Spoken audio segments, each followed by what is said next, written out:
intentar introducir cada capítulo y cada tema, cada sesión que tengamos, de acuerdo a los comentarios clásicos, que empiezan explicando el propósito de la enseñanza, dando un resumen de lo que vamos a ver, el significado de cada palabra, la comprensión correcta, ¿no?, de las diferentes etapas de la práctica, y finalmente refutar algunas ideas erróneas, ¿no? Y también dejaremos un tiempo para ver vuestras preguntas y dudas, que en realidad eso es lo que más me interesa, lo más importante.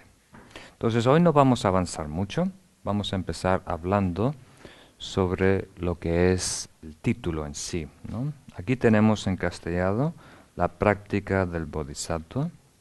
Como dijimos, en sánscrito es Bodhisattva Charya Avatara, y en tibetano es Janchup Sempa Chokajukpa. Entonces vamos a explicar un poquito el título. Los comentarios hablan páginas y páginas y páginas sobre el título, y cuando su santidad Dalai Lama da esta enseñanza, unas veces invierte muchas horas solo a explicar el propósito del título. Entonces, en castellano, el título más correcto sería una introducción a la conducta de los bodhisattvas, ¿no?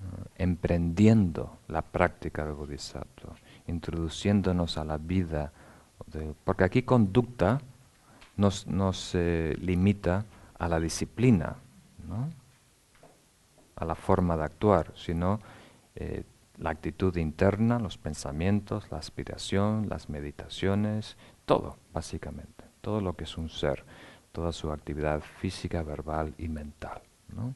Entonces, ¿cómo es el comportamiento total de un bodhisattva para lograr la perfecta budeidad? Entonces empezamos con bodhi, ¿no? Bodhi sabéis que es iluminación, ¿no?, despertar o iluminación. Y Janchup es lo equivalente en tibetano, ¿no?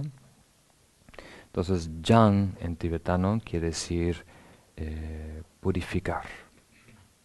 Literalmente quiere decir purificar. Y aquí estamos purificando, y el Buda ha completamente purificado todo lo tóxico, todo lo nocivo, todos los velos que obstruyen esa naturaleza búdica, que se resume principalmente en dos oscurecimientos, ¿no? El oscurecimiento emocional y el oscurecimiento, el velo conceptual, ¿no? Entonces eso es lo que estamos liberando. Estamos liberándonos o purificando las aflicciones mentales y el egocentrismo, el aspecto emotivo.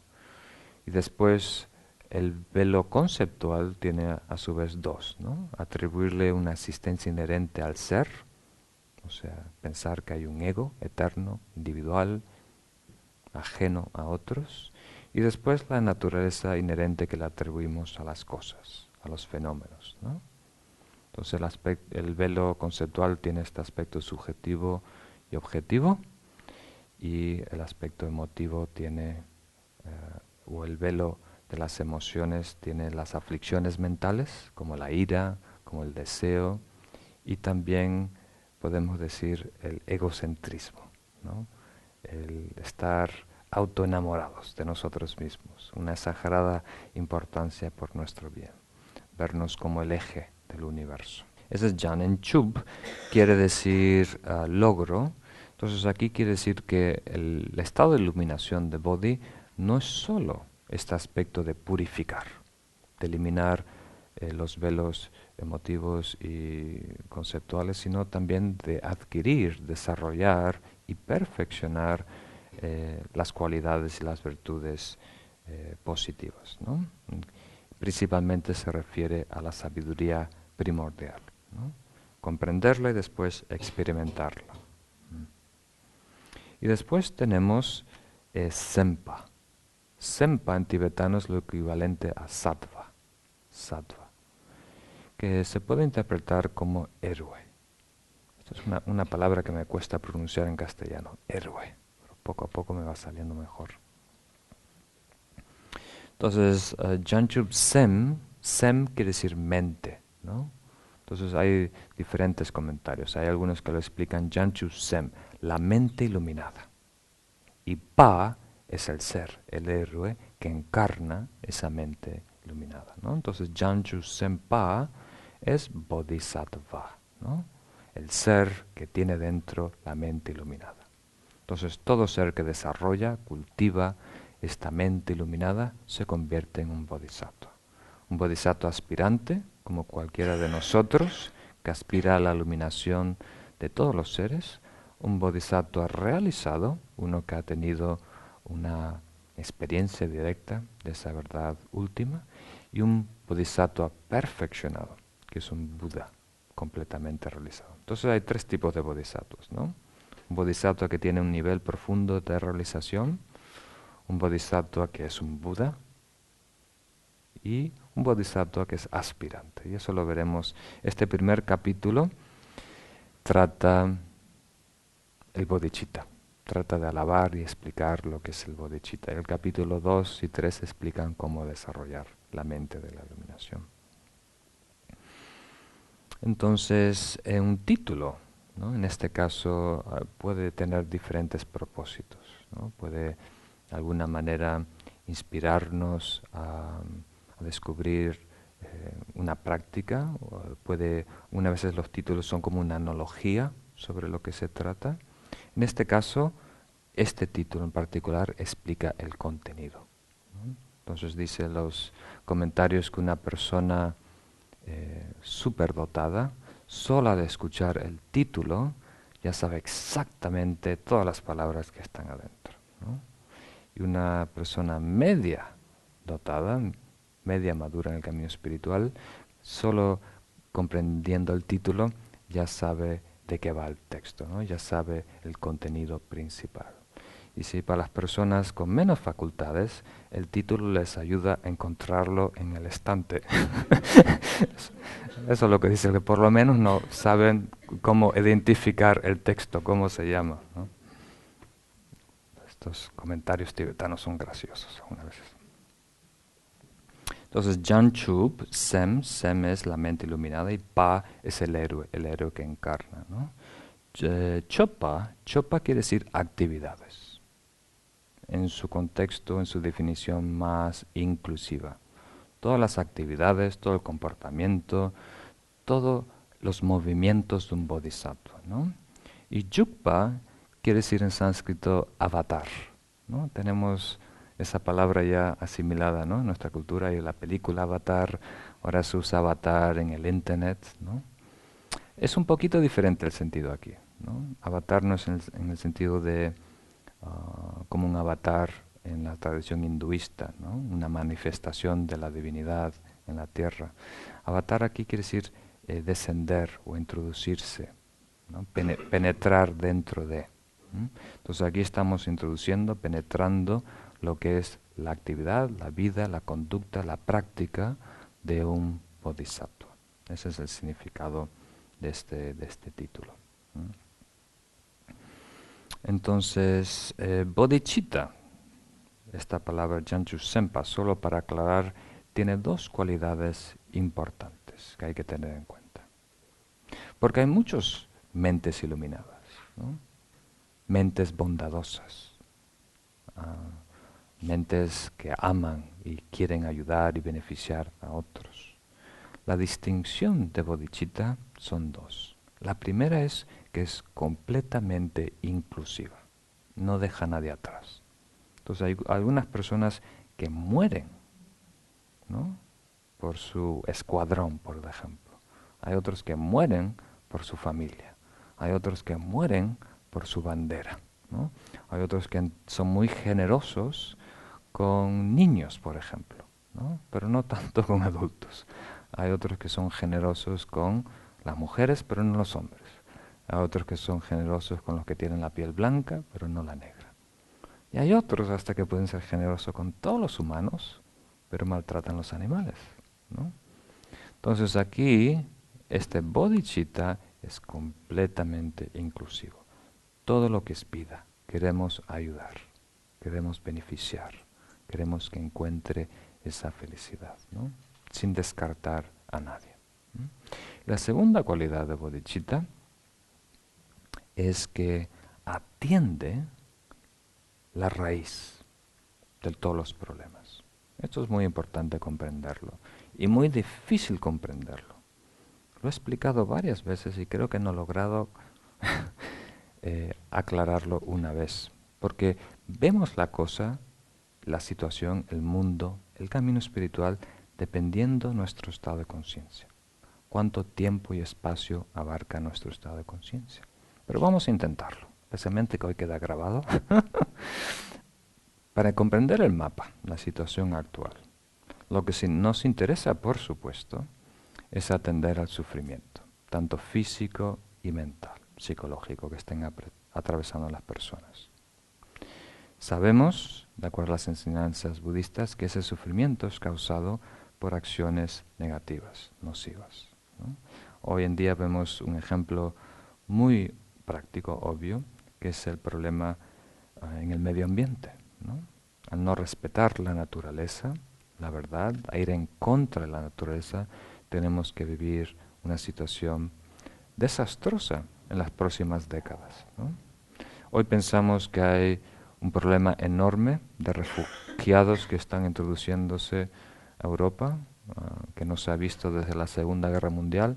En las próximas 2 generaciones eso se va a multiplicar, no solo por guerras, sino por el cambio climatológico. Poblaciones de millones de personas van a tener que buscar otras tierras, otros lugares, otras comidas, ¿no?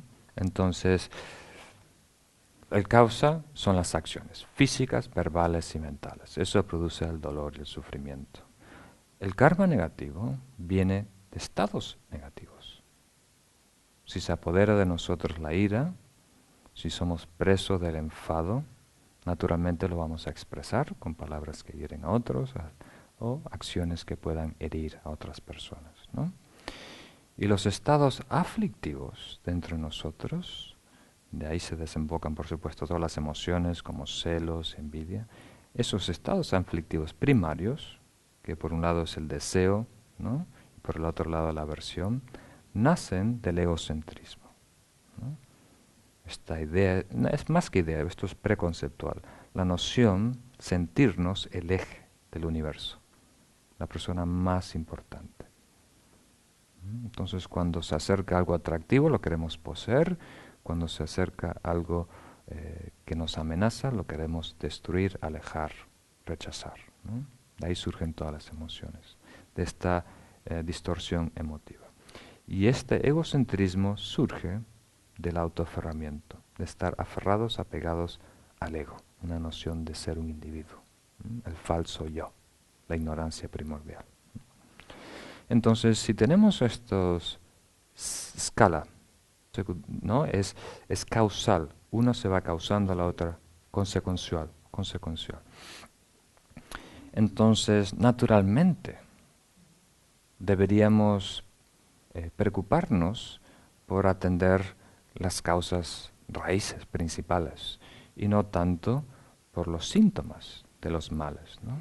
Hay que atender a todo, hay que atender a las personas enfermas, maltratadas, sufriendo, depresión y más, pero si podemos ayudarles a tener mejor conducta, ¿no? Que eso elimina el sufrimiento, y si podemos apaciguar sus estados aflictivos, que eso es lo que previene la mala conducta, y si podemos con amor y compasión destruir el egocentrismo y con sabiduría eliminar esta ignorancia primordial. Entonces, lo interesante es saber que el amor y la compasión tienen que estar informadas por sabiduría. Si no, a lo mejor invertimos mucho empeño, mucho dinero y mucho tiempo en atender solo el efecto más obvio, que nos llama la atención porque a nadie le gustan las lágrimas y los llantos, ¿no? Pero la mejor manera de invertir nuestros pocos recursos, porque no podemos atender a todos, si hay que elegir, es invertir en las causas de esos problemas, ¿no? No solo saciar el hambre y la sed de una persona, sino ayudarles a ser autosuficientes, a tener las herramientas para ellos mismos eliminar esos malestares, ¿no? Entonces, bodhicitta es la segunda cualificación que se eleva por encima de todas las otras aspiraciones altruistas, es que no atiende solo las necesidades inmediatas, ¿no? La conducta o esto, atiende estas dos principalmente. Quiere que los seres logren la iluminación, que descubran la esencia de la realidad, ¿no? Se iluminen por sí mismos, que logren una felicidad estable, sostenible a largo plazo. No una felicidad que dependa de recursos, dependa de situaciones, dependa de leyes, dependa de esto, del otro, ¿no? Una felicidad genuina, independiente, pura, profunda, sostenible. Por eso bodhicitta es tan profundo. Entonces queremos ayudar a todos los seres por igual y no simplemente distraerles, ¿no? De su estado penoso, ¿no? Con alguna tontería, sino queremos que realmente logren la felicidad pura de la iluminación. Y de eso podía hablar mucho tiempo. Es algo muy, muy importante, pero creo que lo captaron, ¿no? El beneficio y la importancia del bodhicitta. Con esta pequeña introducción al texto y al título, podemos empezar ahora en el primer capítulo, que es el elogio al bodhicitta, en esta edición en la página 53. Y si estáis viendo, podéis verlo aquí mismo. Entonces, la primera línea que aparece antes del primer verso es un homenaje.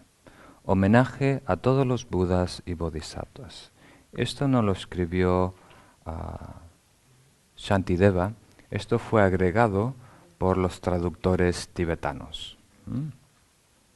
Entonces, inspirados por la tradición india, los traductores tibetanos introducían un homenaje para que su labor tan importante de traducir los textos sea exitosa, ¿no? Para recibir el apoyo de los Budas. Y normalmente hacían un homenaje a su deidad particular, su deidad tutelar. Algunos a Tara, otros a Vajrayogini, otros a Chenrezig, quien sea, ¿no? Entonces, a partir del rey Triralpanchen, ¿no? Él empezó un proyecto de traducción en 2 monasterios. Invitó a muchos panditas de la India. Y ahí él decretó, ¿no? Por decreto oficial de la realeza, que de ahora en adelante todos los traductores o todas las revisiones finales de los textos deberían tener 3 tipos de homenajes, ¿no? Solo, ¿no?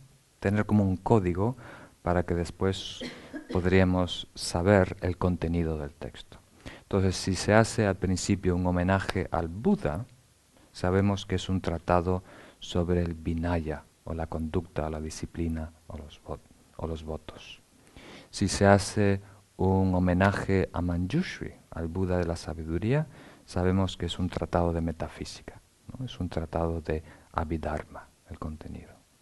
Y si se hace un homenaje al Buda y a los bodhisattvas, sabemos que es un tratado sobre los discursos, sobre los sutras, ya que en los discursos del Buda casi siempre era un diálogo entre el Buda y uno de sus discípulos, los bodhisattvas. Entonces aquí los traductores, porque este texto se tradujo 3 veces en Tibet, homenaja a todos los Budas y bodhisattvas. Esto nos indica que este tratado va a relacionarse principalmente con los discursos del Buda, o sea, los temas y las enseñanzas que tratan principalmente la meditación, ¿no? O la práctica. Y ahora podemos empezar a leer el primer verso que proclamó Shantideva a principios del siglo VIII. No sabemos la fecha exacta, pero sabemos que era la primera parte del siglo VIII.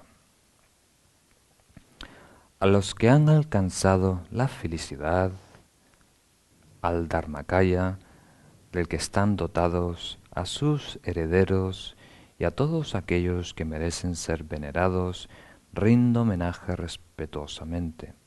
Ahora expondré brevemente, según las escrituras, cómo adentrarse en la práctica de los bodhisattvas.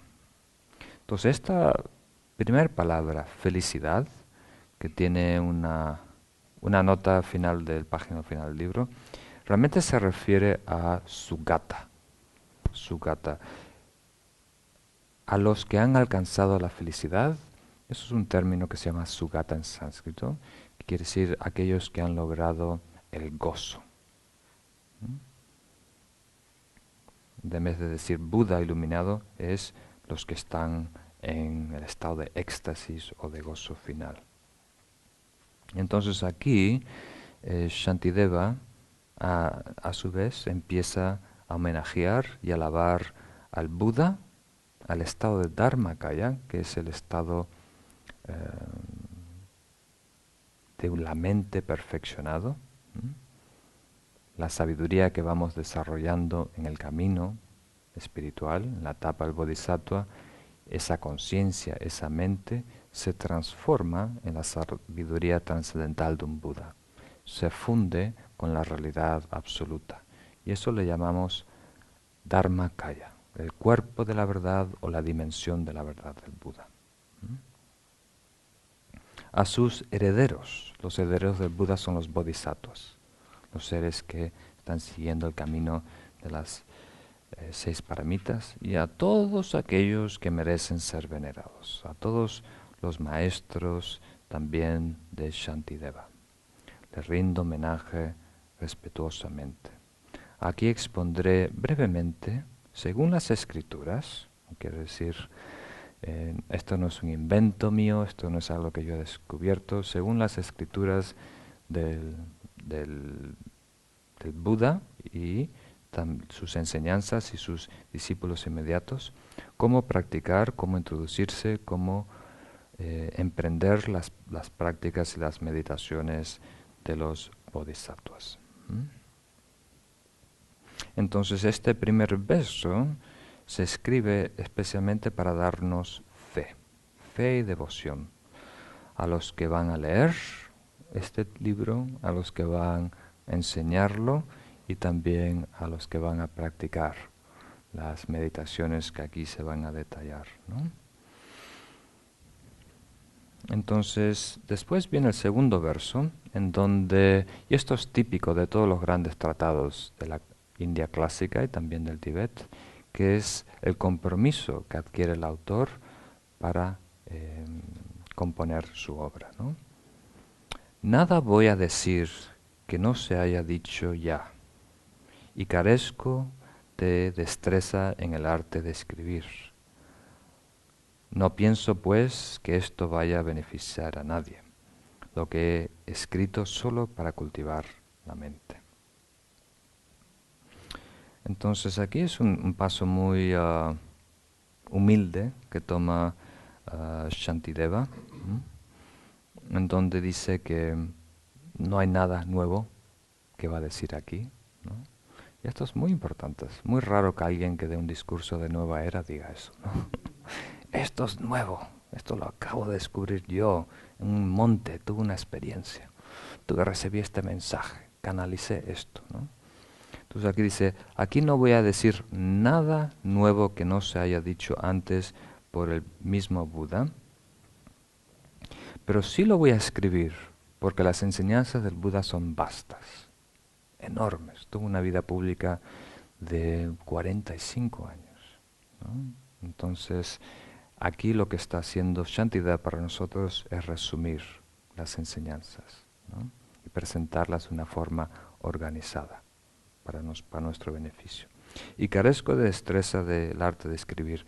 El libro original en sánscrito se considera la referencia de poesía en sánscrito, a lo mejor la escritura más bella, pero él humildemente dice, no tengo ninguna, no sé escribir bien, no soy poético.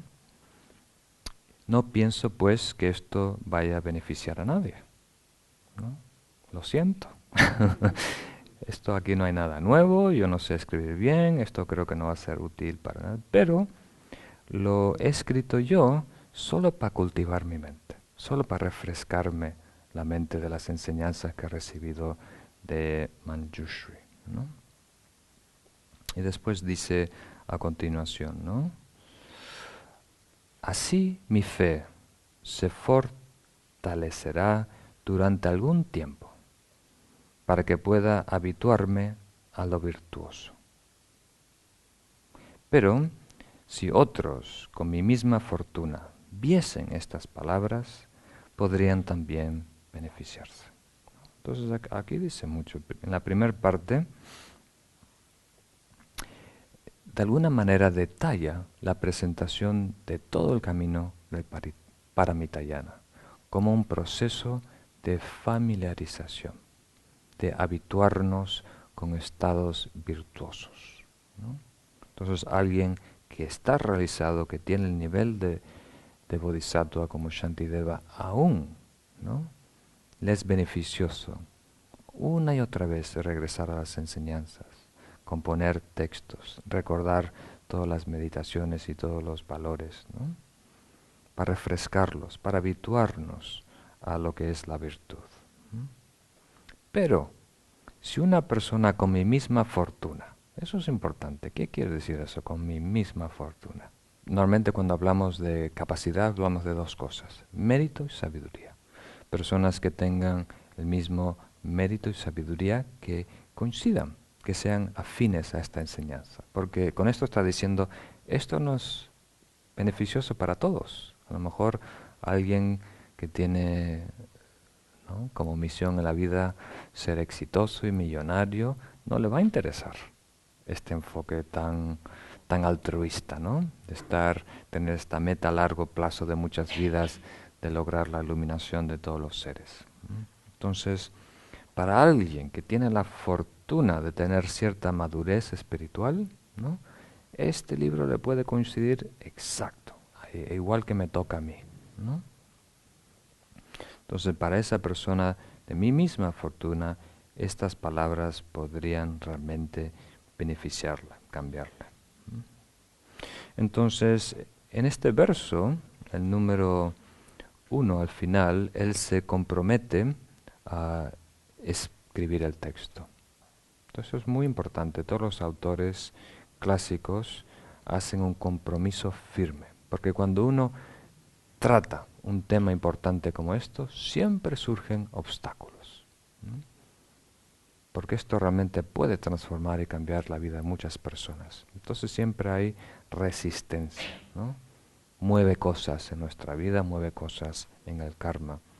Entonces está pidiendo el apoyo de los budas y bodhisattvas, y también él desarrollando determinación. Venga lo que venga, yo voy a empezar y concluir con este texto, ¿no? Necesitamos ese compromiso desde un principio.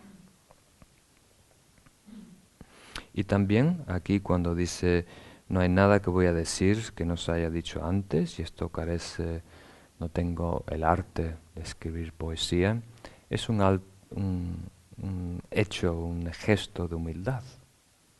Entonces, él nos está dando el ejemplo, ¿no?, que nosotros tenemos que seguir, ¿no?, el ejemplo de humildad, ¿no?